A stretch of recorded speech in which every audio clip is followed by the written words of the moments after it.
Jeremy Corbyn. Thank you, Mr. Speaker. The Foreign Secretary will understand that I wrote to him on the 18th of June asking him if he would meet Dr. Mohammed Mustafa, who has assembled a children's hospital in prefabricated form in Jordan. It is ready to go into Gaza.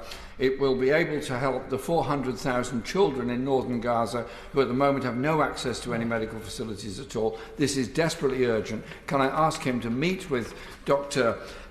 Mustafa in order to familiarise himself with the opportunity here of doing something practical and good to help desperate children in northern Gaza? Yeah. Minister? Mr. Speaker, I thank the Right Honourable Gentleman for his continued engagement on these questions. We have discussed at this dispatch box many times the restrictions on aid getting into Gaza, including in relation to construction materials. I'm very happy to take a further look at this specific proposal and see if there's anything we can do. Thank you, Mr. Speaker. The Al-Hali Hospital in Gaza, which is run by the Anglican Church in Jerusalem, has repeatedly been bombed. Earlier this month, the hospital's compound was hit, killing 5 people, including a father escorting his son to surgery. The Minister has spoken much about the need for aid to get in, but I'd like him to just set out what concrete actions he is going to take now, because saying Israel must do something doesn't mean they're going to act. So I want to know what action is he going to take to ensure that the attacks on our hospitals, medics and patients ends. Well said. Mr. Speaker, I want nothing more than the attacks on hospitals, on medical personnel, on aid workers to end. My honourable friend is absolutely right to say that I have said many times from this dispatch box that I want that to be the case, and yet these strikes have continued. We continue to raise these issues with the Israeli government. We have taken a series of actions, many of which we've discussed already over the course of this morning, and we will continue to take actions until things change. Until things change, this government will not be satisfied. Come to Topicals, Daniel Francis.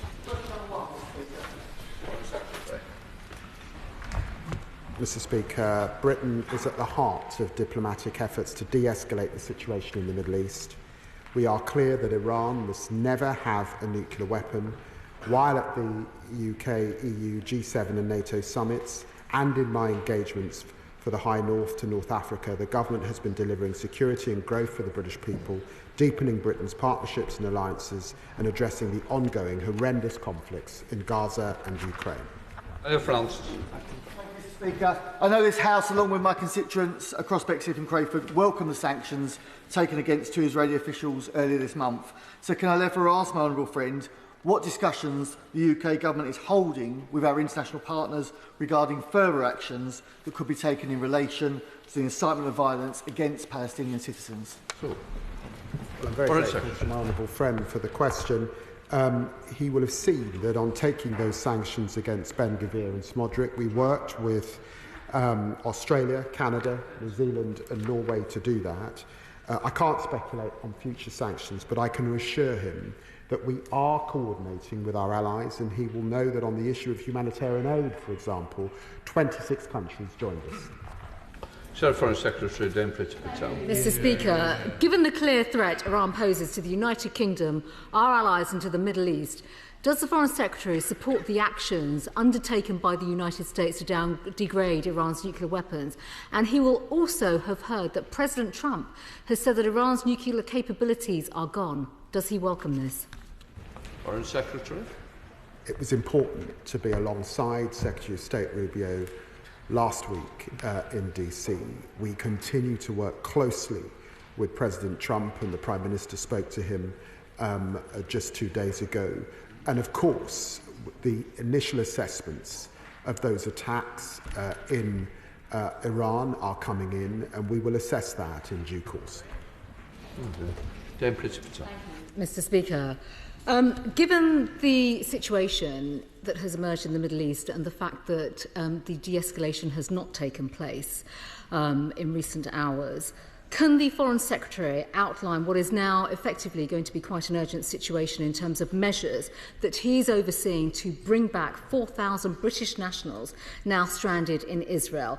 He will have received, as I have, large volumes of correspondence overnight from concerned families. What immediate steps are going to be taken? I understand that another plane has been put in place, but we're now speaking about 4,000 British nationals who are clearly stuck in Israel. Foreign Secretary. Well, I was very pleased to see that flight came in from Birmingham. We will do all we can to work with the Israeli government to open airspace and to continue flights.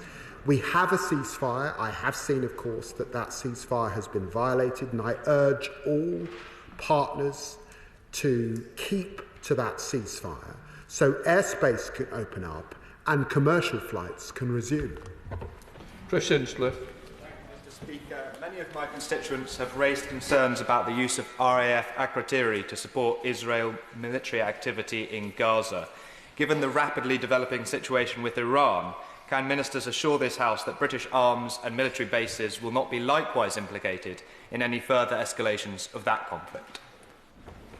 Foreign Secretary. I can't comment on hypotheticals, but I can assure him that we will do all we can to protect our assets and our troops in the region, and always to stay within international law. Vicky Slade. Thank you, Mr. Speaker. The UN Children in Conflict report showed that violence against children increased by 25% last year. It doesn't even include what's going on this year. The Israeli government is listed as the most prolific perpetrator of grave violations against children for a second year running, making it the most dangerous place on earth to be a child. What specific steps is the Foreign Secretary taking to protect children in conflict in Gaza and elsewhere like Somalia and Haiti? Minister. The Honourable Lady raises vital questions about the status of children in Gaza, and in response to one of her colleagues, I set out some of the measures that we have taken already. Clearly, children in Gaza, like all civilians in Gaza, are under the most enormous pressure at the moment, and aid getting in is a vital next step.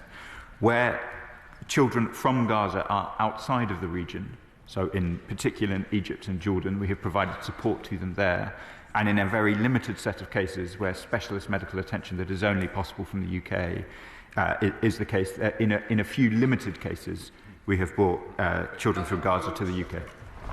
Mr. Speaker, almost daily now we hear reports of Israeli forces opening fire near aid distribution sites in Gaza. People cannot even access basic food supplies without risking their lives. Given the horrific level of suffering we can all see taking place, is it not time, Minister, to end all arms sales to Israel and to recognise the state of Palestine? Foreign Secretary. We have banned arms sales that could be used in Gaza. I'd want to reassure honourable friend of that. We liaise with the French and the Saudi Arabians despite the suspension of their conference. I think the intention is to resume in September. Lexington. Thank you, Mr. Speaker. At the Foreign Affairs Committee yesterday, the Minister for the Overseas Territories was unable to give clear guarantees on the future of the marine protected area once sovereignty is surrendered to Mauritius.